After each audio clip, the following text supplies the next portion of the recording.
Famílias. Eu quero convidá-los a abrirem suas Bíblias no Evangelho de Mateus, capítulo 15. Nós vamos ler do versículo 22 em diante, uma história muito interessante, muito edificante, e que vai nos inspirar nessa noite, despertar a nossa fé, quem sabe despertar também a nossa compaixão pelas pessoas que estão sofrendo. Nós vamos ler aqui o relato de uma mulher que busca Jesus porque ela está atribulada, a sua casa não tem paz, e ela insiste com Jesus até que ela consegue o grande milagre de ver a paz de volta ao seu lar. Vamos ler o texto a partir do versículo 22. Eis que uma mulher cananeia que viera daquelas regiões clamava: Senhor, filho de Davi, tem compaixão de mim. Minha filha está horrivelmente endemoniada. Ele, Jesus, porém, não lhe respondeu palavra. E os seus discípulos, aproximando-se, rogaram-lhe: despede-a, porque vem clamando atrás de nós. Mas Jesus respondeu: não fui enviado senão às ovelhas perdidas da casa de Israel. Ela, porém, veio e o adorou, dizendo: Senhor, socorre-me. Então ele respondendo disse: não é bom tomar o pão dos filhos e lançá-lo aos cachorrinhos. Ela, contudo, replicou: sim, Senhor, porém os cachorrinhos comem das migalhas que caem da mesa dos seus donos. Então lhe disse Jesus: ó mulher, grande é a tua fé, faça-se contigo como queres. E desde aquele momento, sua filha ficou sã.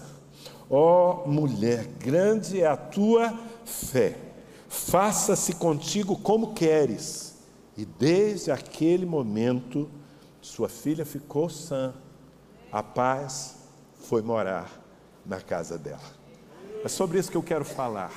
Quero falar porque, de alguma maneira, nós precisamos ser despertados para o fato de que há muita gente atribulada à nossa volta, às vezes vivendo e convivendo conosco. Essa mulher representa pessoas que, quando pensam em sua casa, sentem aflição. Pessoas que, quando voltam para o lugar que deveria ser um lugar de descanso, um lugar de tranquilidade, um lugar de amor, um lugar de harmonia, um lugar de paz, mas quando voltam para suas casas, elas encontram tribulações, encontram enfermidades, encontram vícios. Satanás age de tantas maneiras. E não é necessário a gente andar muito para encontrar uma pessoa sofrendo. Não é necessário bater em muitas portas para encontrar uma família se desfazendo. São mães que estão, como essa mulher cananeia, chorando pelos seus filhos. No caso dela, a sua filha, a Bíblia não diz qual a idade, talvez uma criança, uma adolescente, mas a sua filha estava endemoniada, tomada por espíritos malignos. Certamente ela tinha atitudes loucas, ela não tinha controle de si mesma, e essa mãe sofria, como sofre toda mãe que vê um filho perdido. E nós vemos essa história de uma forma ou de outra se repetindo.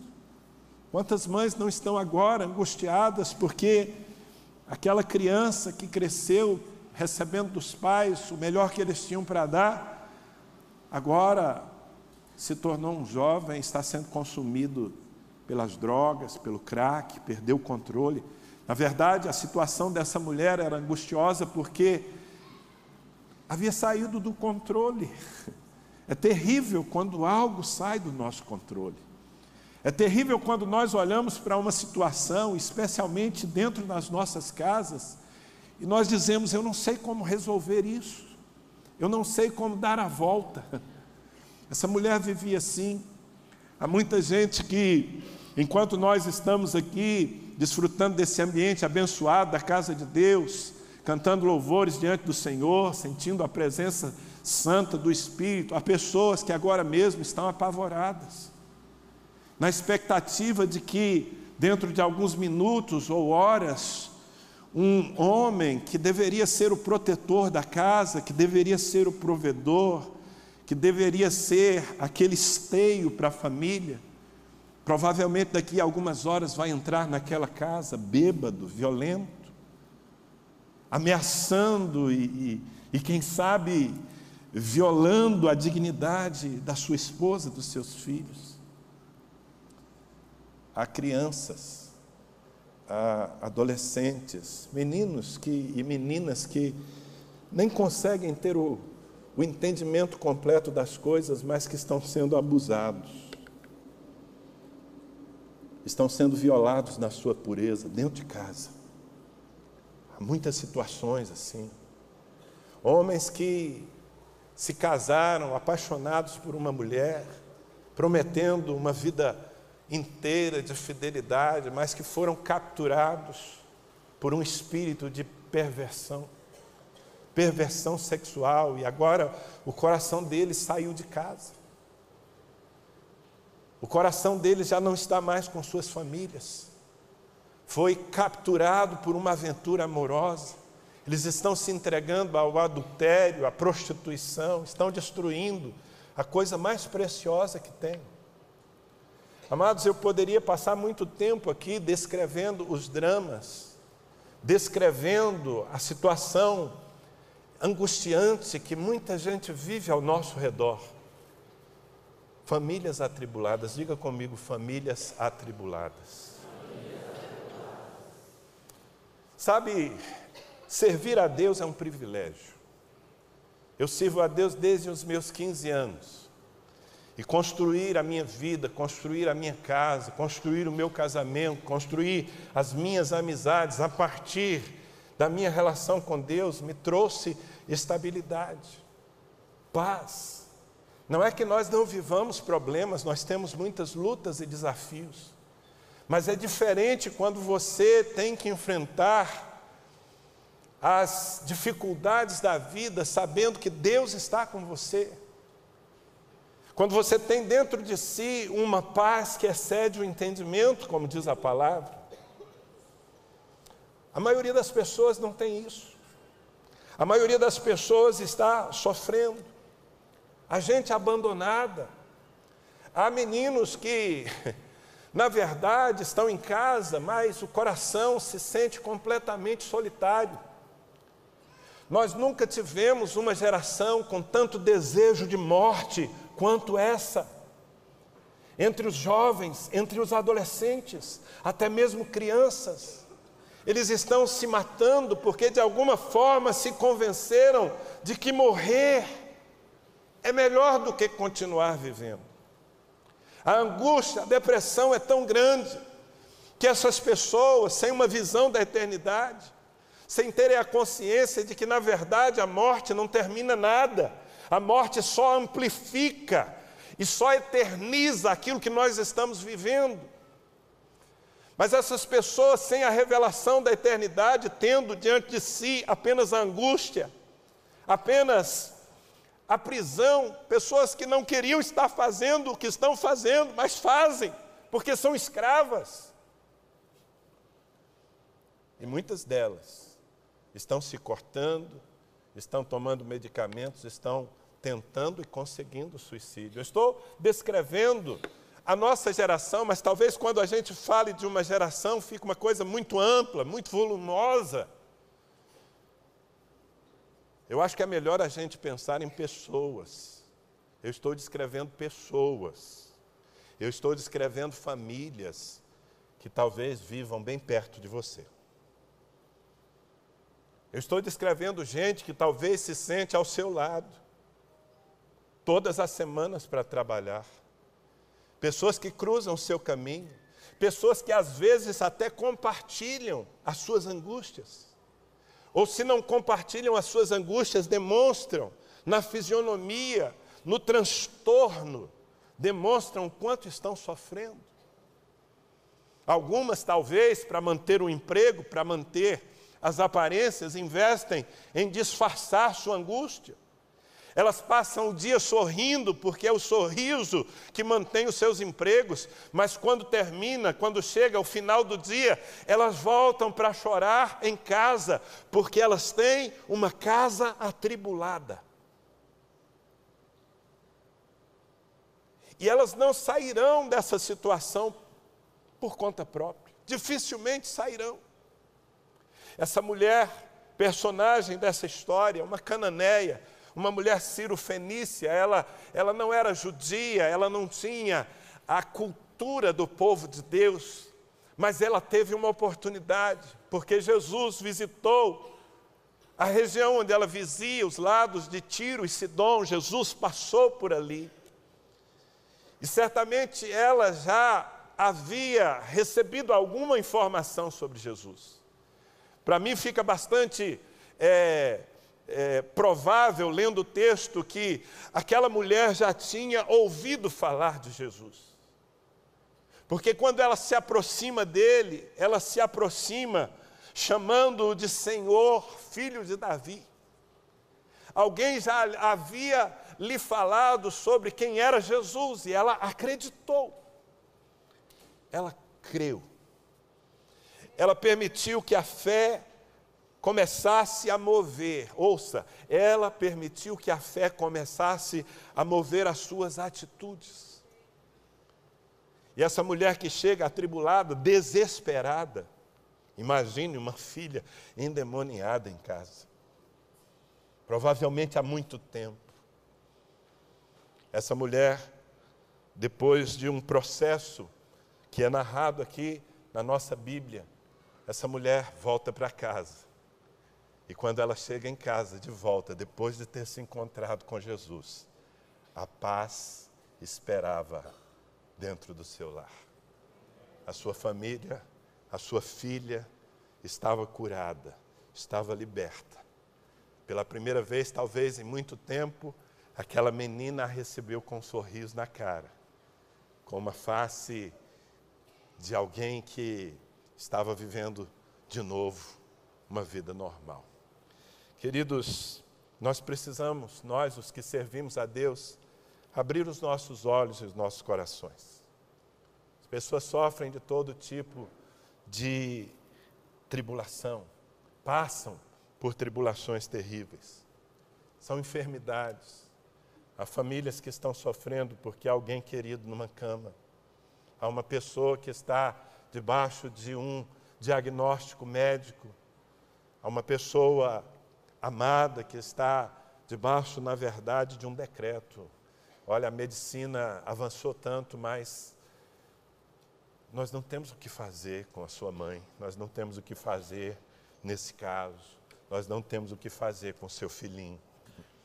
Imagine o coração de um pai que tem um bebê com uma enfermidade mortal e que não tem para onde recorrer, porque os recursos humanos já disseram, chega, não tem o que fazer. Gente angustiada, gente atribulada, famílias inteiras. Há homens que foram criados debaixo de bons padrões, sabe? Eles cresceram querendo ser trabalhadores, sustentar as suas famílias de uma maneira digna. Mas alguns deles, agora mesmo, estão enveredando pelo mundo da desonestidade, do crime, do tráfico. Porque eles procuraram uma saída e não encontraram, e eles precisam suprir a sua casa. E, de alguma forma, foram convencidos de que, já que as portas não se abriram, eles precisam fazer alguma coisa, mesmo que seja roubar, mesmo que seja traficar, mesmo que seja matar. Sabe, a igreja não pode ser uma bolha. A igreja não pode ser esse lugar onde a gente desfruta da presença de Deus e se esquece do que está acontecendo lá fora. Não pode.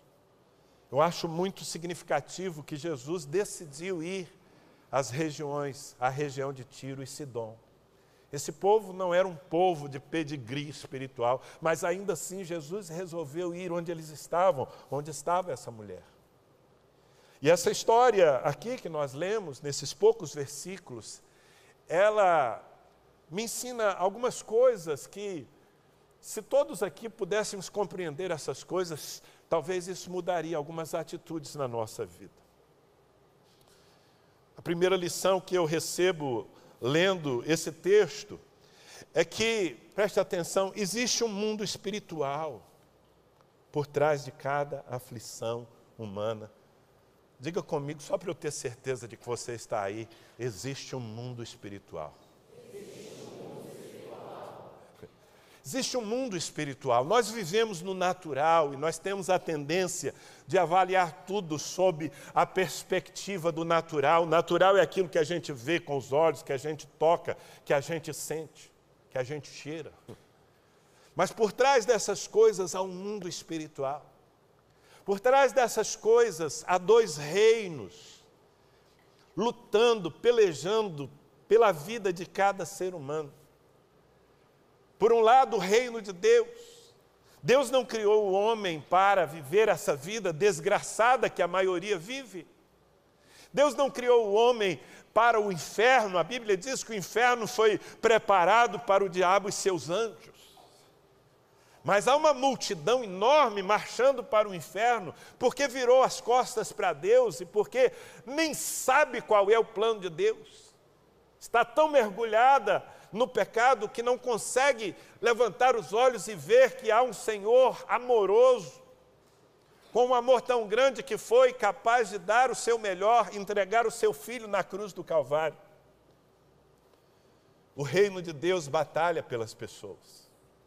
Deus usa o seu Espírito, claro, porque é o Espírito Santo quem ilumina a mente do homem para a salvação. Mas o Espírito Santo, ele dificilmente faz a obra da salvação sozinho. Ele precisa de seres humanos, ele precisa de nós para anunciarmos a palavra.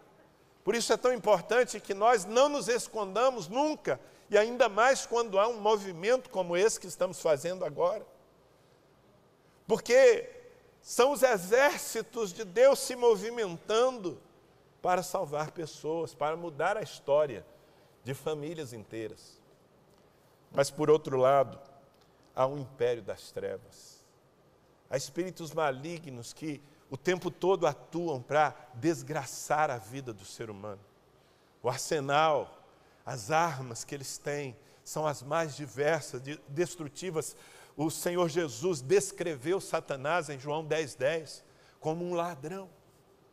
Ele é um ladrão que vem para matar, para roubar, para destruir. E assim ele age. Ele usa as enfermidades, ele usa os vícios, ele usa as circunstâncias. Ele prende as pessoas em cadeias e elas não conseguem se libertar por conta própria.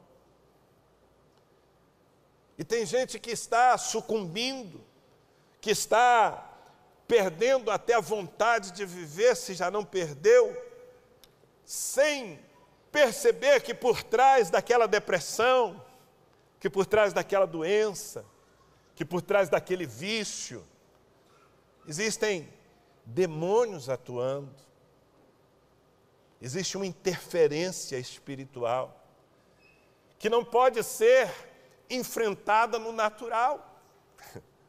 Sabe, um poder espiritual só pode ser enfrentado por outro poder espiritual. Eu digo isso porque a tribulação que vivia essa mulher e sua família tinha uma origem espiritual. A sua filha estava endemoniada. A questão era a atuação demoníaca naquela casa, naquela pessoa, que perturbava todo o ambiente. E é possível que ela já tivesse tentado algumas coisas. É possível que ela tivesse recorrido até à religião, e nem sempre a religião vai ter a resposta. Às vezes a religião vai nos levar a um nível mais comprometido de escravidão, porque a religião está, muitas vezes, cheia de engano, de distorções. O mundo espiritual. Eu me lembro de uma ocasião, eu fui acordado no meio da noite. Do outro lado da linha, uma pessoa desesperada me dizia: pastor, pelo amor de Deus, venha ao hospital tal, Hospital São Lucas. Naquela época, muitos anos atrás isso aconteceu. E havia ali internado no hospital um rapaz que parecia surtado, louco, mas que na verdade estava debaixo de uma forte influência demoníaca. A sua irmã era uma moça cristã, estava vendo o seu irmão naquela situação, amarrado numa cama de hospital. E foi interessante porque um médico, aliás, um médico que era muito conhecido na nossa cidade, chegou a ser, se não me engano, candidato a prefeito, muitos anos atrás. Esse homem era espírita. E ele entrou no quarto para ver o paciente.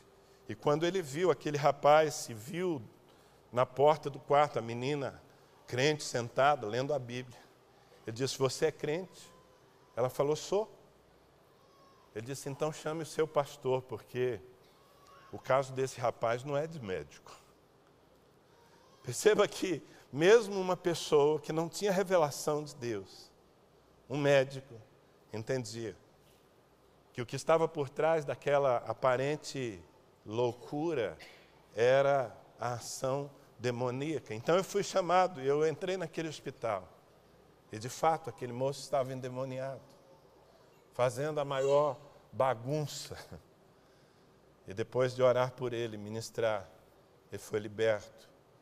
Ele saiu. Foi uma guerra, porque a sua mãe, que também não servia a Cristo, ficava endemoniada. Os demônios saíam dele e entravam na sua mãe. Mas eu estava ali em nome de Jesus Cristo.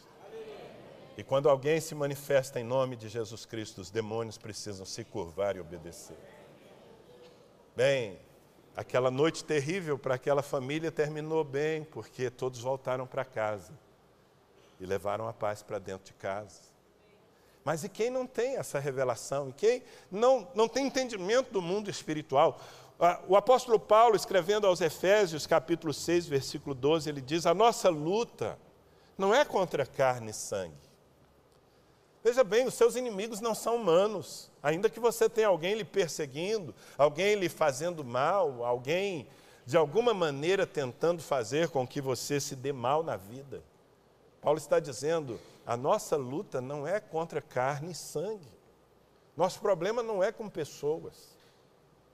A nossa luta é contra principados e potestades, poderes, contra dominadores desse mundo tenebroso, contra forças espirituais do mal nas regiões celestes. Ou seja, nessa dimensão espiritual, nós temos inimigos, todo ser humano tem inimigos, e há uma guerra aí. E nós precisamos ter visão dessa guerra, e nós precisamos entender como podemos ser livrados das setas, das cadeias que espiritualmente nos são impostas.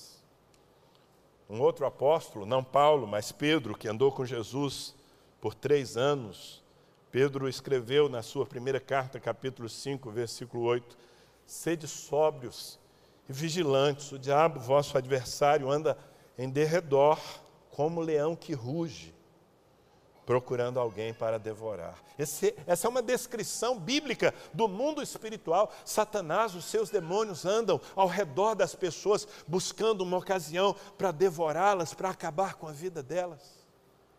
Por isso casamentos estão sendo desfeitos. Por isso pais estão odiando seus filhos e filhos estão odiando seus pais. Por isso, muitas enfermidades, eu não quero aqui ser místico ao ponto de dizer que toda enfermidade tem uma origem demoníaca, mas eu afirmo com toda certeza que mesmo as enfermidades que têm uma origem orgânica, acabam sendo aproveitadas por esse mundo das trevas para trazer desespero, angústia. E é preciso que as pessoas tenham um escape, como eu posso guerrear, como eu posso me livrar. Essa mulher até então não sabia como resolver o problema da sua filha, era espiritual. Não havia dinheiro no mundo que pudesse pagar a sua libertação. Mas ela teve uma revelação, e essa é a segunda grande lição que eu vejo nessa passagem bíblica. É preciso buscar a solução no lugar certo, ou melhor, na pessoa certa. E a pessoa certa é Jesus Cristo de Nazaré. Eu vou dizer de novo, porque isso merece um amém mais firme da sua parte. A pessoa certa é Jesus Cristo de Nazaré. Essa mulher ouviu falar de Jesus e ela teve a oportunidade de estar com ele, e ela não perdeu essa oportunidade. Ela decidiu em seu coração que ela buscaria o Senhor Jesus. E ela se dirigiu a ele, e ela se colocou numa posição tão correta. Ela disse: Senhor, filho de Davi, tem compaixão de mim. Eu tenho um problema em casa, eu estou atribulada, a minha filha está horrivelmente endemoniada. Me ajuda, Senhor. Ela buscou o Senhor Jesus. E muitas pessoas, na verdade, não buscam o Senhor Jesus porque não sabem como encontrá-lo. Eu sugiro que alguém tenha falado de Jesus para essa mulher, pelo fato de que quando ela chega, ela já sabe quem ele é. Veja que ela não se dirige a um estranho, ela diz: eu sei quem tu és o Senhor, tu és o filho de Davi, tu és o Messias, tu és aquele prometido por Deus. Como é que ela sabia disso? Não sendo judia. Eu acho que é bastante coerente nós pensarmos que antes de Jesus chegar, alguém chegou e anunciou para ela: você já ouviu falar de Jesus Cristo? Ele está operando milagres, Ele está ressuscitando mortos, Ele está libertando endemoniados. Por toda parte se ouve as notícias do que Ele faz. Ele é o Messias, Ele é o prometido de Deus ao seu povo. Alguém anunciou. Quão importante é que nós cheguemos a essas pessoas atribuladas e digamos: você já ouviu falar de Jesus Cristo? Pois bem, Ele está vindo. Que tal buscá-lo? Que tal se aproximar dEle? Ele tem a resposta que talvez você tenha tentado encontrar em tantas portas e não encontrou. E essa mulher busca o Senhor Jesus. Sabe, embora Jesus tenha feito testes à sua fé, Ele testou, Ele sempre testa a nossa fé. Eu quero dizer para você isso: você precisa se dispor a passar no teste da fé. Mas Jesus Cristo, desde o primeiro momento, tinha um coração apaixonado por aquela mulher. Se Ele não respondeu imediatamente, é porque Ele queria ver a sua fé. A sua fé precisava ser provocada. E se as pessoas que estão se sentindo solitárias, sozinhas, abandonadas, tem gente que foi morar na rua. Se é que a gente possa chamar de morada a rua. Nós temos um ministério aqui, sentados à mesa do rei, que trabalha com moradores de rua. São centenas e centenas nessa cidade. E às vezes nós não entendemos como uma pessoa pode viver na rua. Talvez você diga: é porque ela não tem casa, pastor. Não, algumas delas têm. Tem casa, tem família. Mas a casa e a família são tão atribulados. Elas se sentem tão rejeitadas. Talvez elas tenham falhado tantas vezes ao ponto de magoar e ferir as pessoas que vivem naquela casa, que elas não se sentem mais bem ali. Elas preferem dormir ao relento. Tal nível de desdém que elas têm em relação à sua própria vida. Se essas pessoas soubessem que há alguém que se importa, se essas pessoas soubessem que, embora rejeitadas, elas lá no céu são muito preciosas, mais caras do que o ouro puro de Ofir, como nós cantamos. Quem sabe uma luz de esperança se acenderia em seus corações. E essa é a nossa responsabilidade, levar essa luz de esperança, porque o Senhor Jesus tem um coração aberto para todos. Certa vez Ele disse, está registrado em Mateus 11, 28 e 29, vinde a mim, todos os que estáis cansados e sobrecarregados, e eu vos aliviarei. Eu acho que isso é o que mais certas pessoas gostariam de ter, alívio, não é? Ah, se eu tivesse alívio. Imagine uma mãe que, de novo, não vai conseguir dormir bem essa noite, porque ela sabe que o seu filho está nas ruas, está sendo consumido pelo crack. Ela não sabe até quando ele vai resistir, ela não sabe se os perigos da rua, além dos perigos da droga, se os perigos da rua não vão tirar-lhe a vida, e ela vai passar mais uma noite muito ruim. Certamente, essa mulher pensa, ah, se eu tivesse alívio. Ah, se eu pudesse ver o meu filho entrando de volta em casa, não para roubar as minhas coisas, transformá-las num pouco de dinheiro, mas para me abraçar e dizer, mãe, eu sou uma nova pessoa. Eu fui transformado, eu estou livre das drogas. Alívio. Jesus Cristo disse, venham a mim. Vinde a mim todos os que estáis cansados, sobrecarregados, e eu vos aliviarei. Tomai sobre vós o meu jugo e aprendei de mim, porque sou manso e humilde de coração, e achareis descanso. Descanso. Essa palavra faz sentido para você? Sabe, a maioria absoluta das pessoas que estão aqui já encontrou o Senhor Jesus, mas vem de uma vida muito pesada. Você deve se lembrar dos tempos em que você não tinha descanso. Mas como é bom terminar um dia, dobrar os joelhos diante de Deus, dizer, Senhor, obrigado, porque mais uma vez a Tua graça me sustentou. E depois colocar a cabeça no travesseiro e dormir, porque nós encontramos descanso para a nossa alma. Muita gente não sabe que existe isso. Já desistiu de acreditar. É preciso que alguém ative a fé em seus corações. Jesus Cristo continua dizendo às pessoas, e como Ele diz? Bem, Ele diz através de mim. Ele está dizendo através de mim, quem sabe dizendo a alguém que entrou nesse lugar atribulado, com o coração angustiado, pesado, carregando um fardo enorme, maior do que você possa suportar. Por bem, ouça a voz de Jesus por trás da minha, dizendo, vem a mim, você está cansado, cansada, sobrecarregado, oprimido, atribulado, vem a mim, eu quero aliviar você. Eu quero dar descanso para a sua alma. Talvez você que esteja ouvindo essa palavra através da internet, o Senhor está dizendo, eu quero trazer descanso à sua alma. Essa mulher estava ali porque de alguma maneira ela acreditou que Jesus tinha não apenas poder, mas que Ele tinha amor suficiente para interferir, e ela o buscou, ela foi à fonte certa.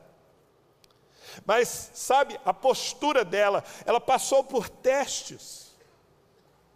E a postura dela me mostra uma coisa que mesmo os crentes, muitos deles não descobriram ainda. A perseverança é a marca mais decisiva da fé. Veja bem, nós precisamos de fé, nós só nos aproximamos de Deus por meio da fé. Nós não temos uma forma de nos conectar a Deus senão pela fé. Porém, ter fé, ser um crente, não é simplesmente crer, mas é crer e continuar crendo. A perseverança é uma das marcas mais importantes, se não a mais importante marca da fé. Essa mulher perseverou, ela insistiu, ela se prostra diante de Jesus, ela diz, Senhor, socorre-me, a minha filha está miseravelmente endemoniada, tem compaixão de mim. E a princípio, Jesus não lhe respondeu palavra, está aí no versículo 23, ele, porém, não lhe respondeu palavra. E os seus discípulos, aproximando-se, rogaram-lhe, despede-a, pois vem clamando atrás de nós. Amados, eu confesso que muitas vezes eu li esse texto e eu imaginei os discípulos de Jesus assim, frios, sendo perturbados pelo clamor daquela mulher e dizendo: Senhor, manda essa mulher embora, ela está perturbando aqui. Mas há uma outra possibilidade que talvez seja até uma probabilidade maior. Os discípulos não estão querendo se livrar dessa mulher. Os discípulos estão, na verdade, intercedendo. Os discípulos estão dizendo: Jesus, ela está sofrendo. O despédia não é manda embora. O despédia é: Senhor, atende essa mulher. Intercessores, diga comigo, intercessão. Sabe como é importante que as pessoas que estão sofrendo tenham intercessores? Pessoas que comprem a briga delas diante de Deus. E aí, mais uma vez, eu me refiro a esse movimento que nós estamos fazendo e do qual você que é crente precisa participar. Tem tanta gente atribulada, tem tantas famílias vivendo essa angústia, e é preciso que alguém interceda por elas. É preciso que alguém se ponha diante de Jesus e diga: Senhor, liberta esse menino das drogas. Senhor, cura essa pessoa que está morrendo de câncer nessa casa. Intercessores, comprar a briga dos outros diante de Deus. Para isso nós somos chamados, irmãos. Os discípulos então intercedem e pedem e rogam-lhe: Senhor, despede-a, porque vem clamando atrás de nós. Mas Jesus respondeu: não fui enviado senão as ovelhas perdidas da casa de Israel. Jesus diz: olha, há outras prioridades aqui. Essa mulher podia muito bem se sentir ofendida, se rebelar. Mas a resposta dela foi outra. No versículo 25 está escrito: ela, porém, veio e o adorou, dizendo: Senhor, socorre-me. Veja bem que não havia um espírito soberbo. Eu me lembro de uma vez, uma moça me abordou no final de um culto. Ela parecia bastante revoltada com a vida. Ela me disse: pastor, eu vim aqui nos últimos cultos, mas eu não virei mais, porque, na verdade, eu não creio em Deus, eu não creio no amor de Deus. Eu fiquei surpreso com aquilo. Eu disse: mas por que você está falando isso? Ela disse: porque se Deus me amasse, eu não vivia a vida desgraçada que eu estou vivendo. E ela começou a me contar a sua vida, e de fato, era uma vida desgraçada, é uma palavra que define bem. E quando ela terminou de contar o seu drama, colocando a culpa em Deus, eu olhei bem firme para ela e eu disse: filha, alguma vez você convidou Jesus para entrar na sua história? Alguma vez você entregou a sua vida, o governo da sua vida a Jesus Cristo? Ela disse: não. Eu falei: então, infelizmente, Jesus nunca pôde fazer nada por você. Faltou o principal. Faltou que você entregue. Você está reclamando de Deus, sendo que você nunca trouxe Deus para dentro da sua vida. Se você quiser fazê-lo, eu estou aqui para lhe ajudar. E sabe, é com esse espírito que muitas pessoas se aproximam de Deus, querendo jogar no Senhor a culpa do seu sofrimento e das suas mazelas, quando na verdade tudo que nós sofremos porque nós entregamos o controle a Satanás, porque nós viramos as costas para Deus, porque o ser humano decidiu viver a sua vida à revelia do Senhor, e fazendo isso ele entregou o governo da terra a Satanás. Jesus chamou Satanás de o príncipe desse mundo. Jesus disse que o mundo jaz no maligno. Todas essas coisas desordenadas são resultado da operação do mal. Não adianta nós ficarmos culpando a Deus. Deus está querendo entrar no nosso mundo, mas Ele resolveu nos dar a cada um de nós o livre arbítrio. Nós somos donos da nossa vida. E se nós queremos que o Senhor se torne dono da nossa vida, nós precisamos entregá-la a Ele. Essa mulher tinha um coração humilde. Ela não estava ali para culpar Deus. Ela estava ali para atrair sobre si a graça e a misericórdia.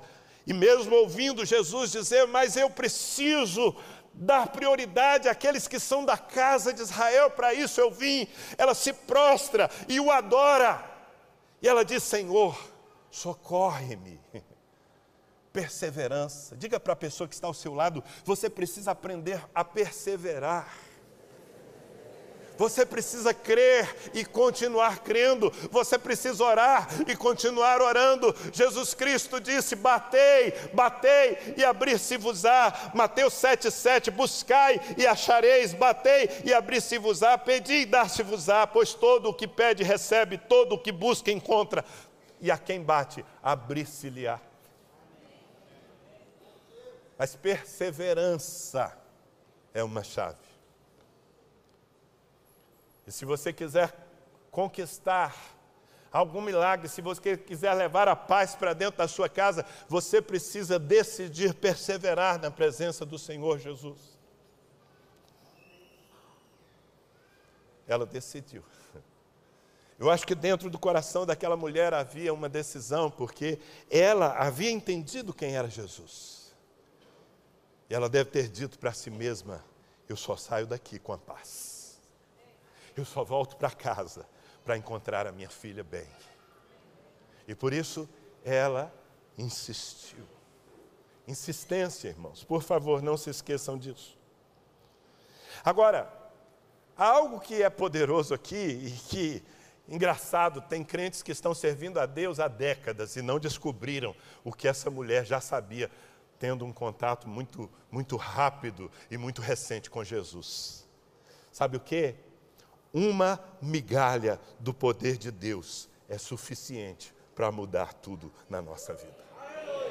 Eu vou dizer de novo, porque esse aleluia precisava ser mais eufórico. Uma migalha do poder de Deus é suficiente para mudar qualquer situação na nossa vida. Uma migalha, uma gota, um toque do Senhor pode reverter um quadro impossível.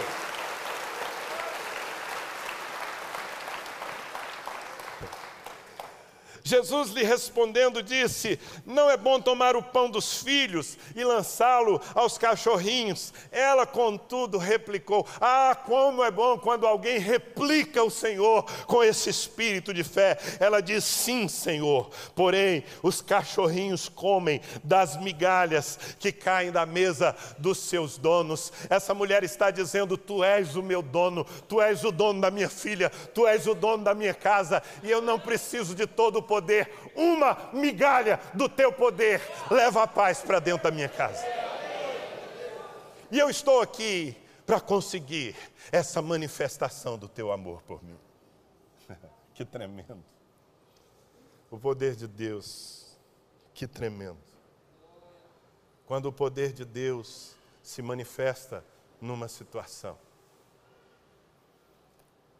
Na verdade, nós deveríamos andar por aí não como sobreviventes da vida, pessoas que estão aí para trabalhar e ganhar o pão e pagar as contas e trabalhar de novo para fazer a mesma coisa.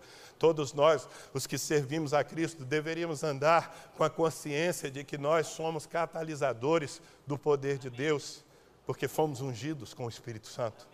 Quem aqui foi ungido com o Espírito Santo? Você foi ungido com o Espírito Santo, o poder de Deus lhe acompanha, lhe segue. Foi promessa do Senhor isso. E o poder que está em sua vida, o poder que está em sua vida pode mudar uma história. O poder que está em sua vida pode operar milagres impossíveis.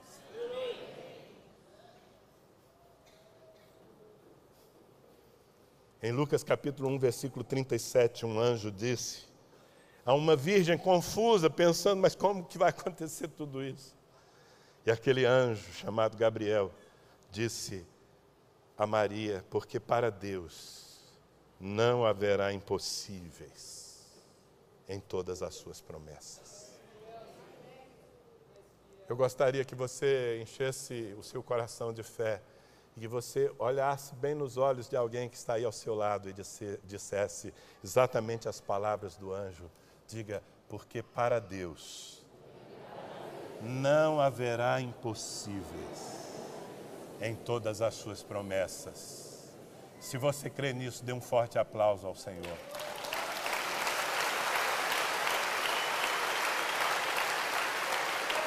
Impossível não existe no reino dos céus.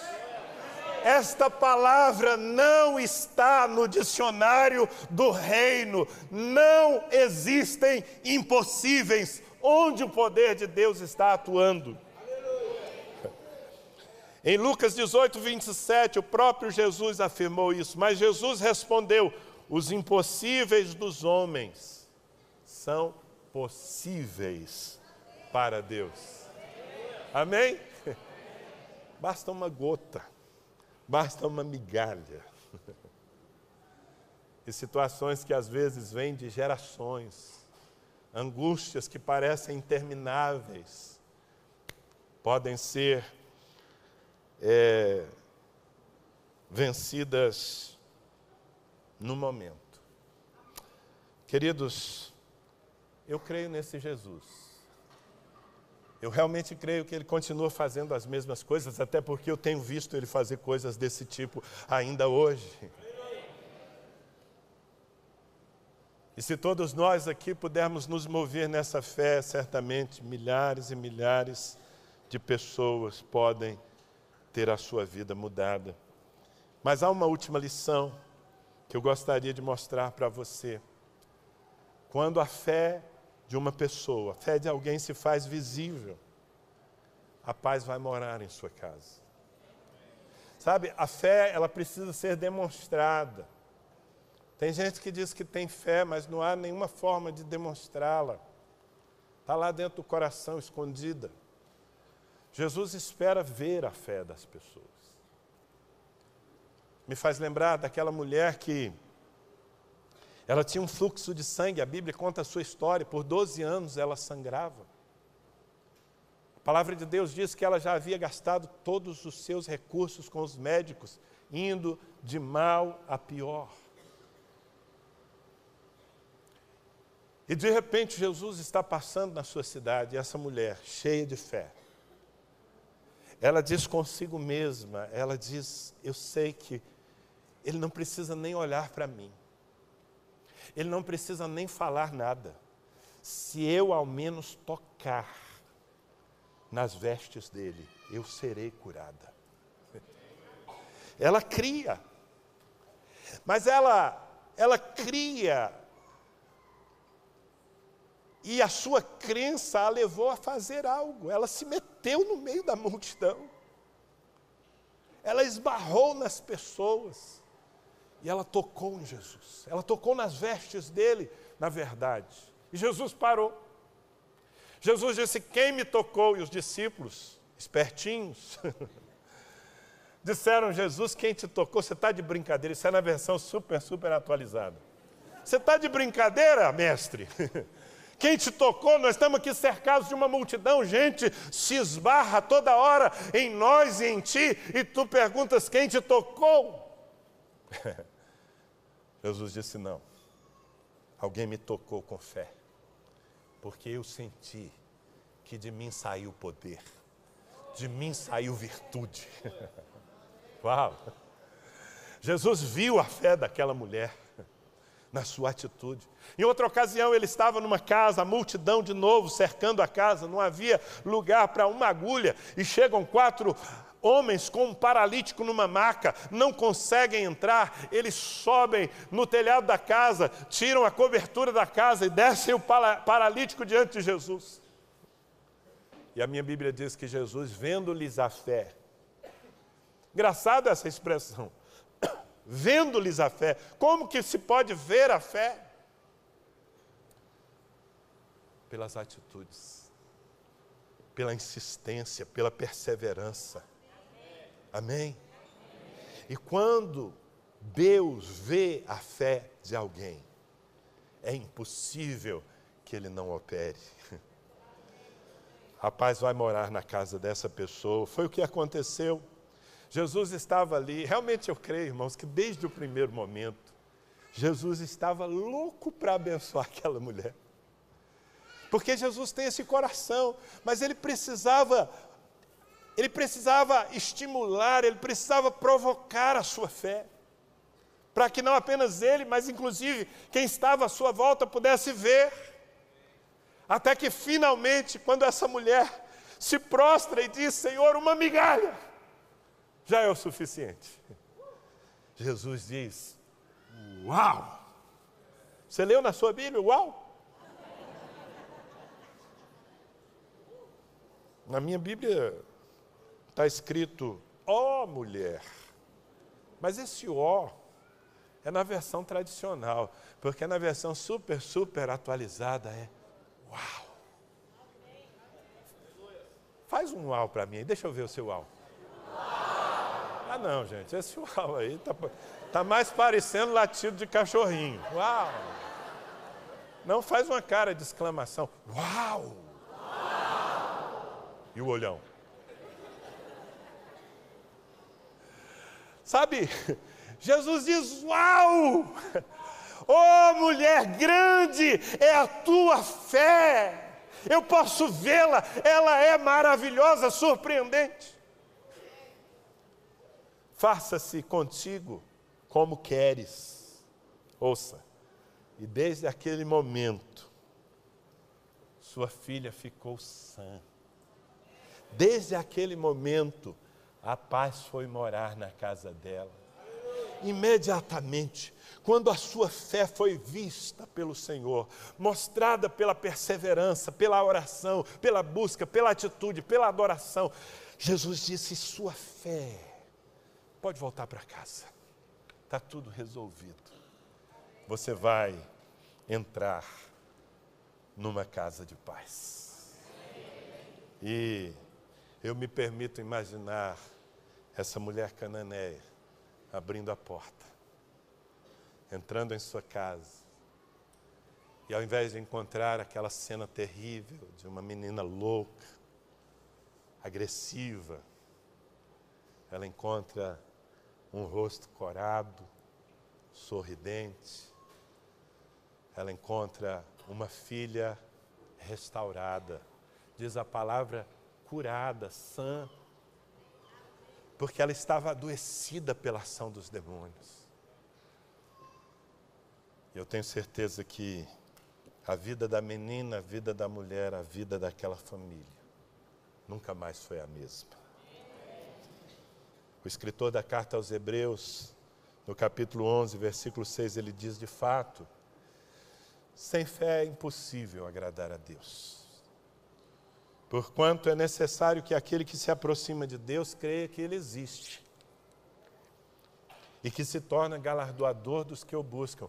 Eu quero terminar apenas esclarecendo esse versículo. Sem fé é impossível agradar a Deus. Ninguém pode se conectar a Deus sem fé. E o que a palavra de Deus está dizendo é que nós demonstramos a nossa fé, em primeiro lugar, crendo que Deus existe, claro. Eu preciso crer. Mas mais do que crer que Ele existe, eu preciso crer que Ele responde, que Ele se torna galardoador, ou seja, que Ele responde àqueles que o buscam. Tomara que Ele encontre essa fé no seu coração. Tomara que nós todos aqui sejamos instrumentos para despertar essa fé no coração de muitas famílias atribuladas que precisam de um encontro com Jesus Cristo. Amém? Diga comigo, leve a paz para casa. Leve a paz para a sua casa. Vamos ficar em pé e vamos ler esse último versículo, por favor, João 10, 10. João, capítulo 10, versículo 10, a última tela. Repita comigo, o ladrão não vem senão para matar, roubar e destruir. Essa é a vida de muita gente ao nosso redor. Mas nós precisamos levar a elas uma boa notícia. Jesus Cristo, diga comigo, eu vim para que tenham vida. E a tenham em abundância. Se você crê nisso, dê um forte aplauso a Ele, em nome do Senhor Jesus.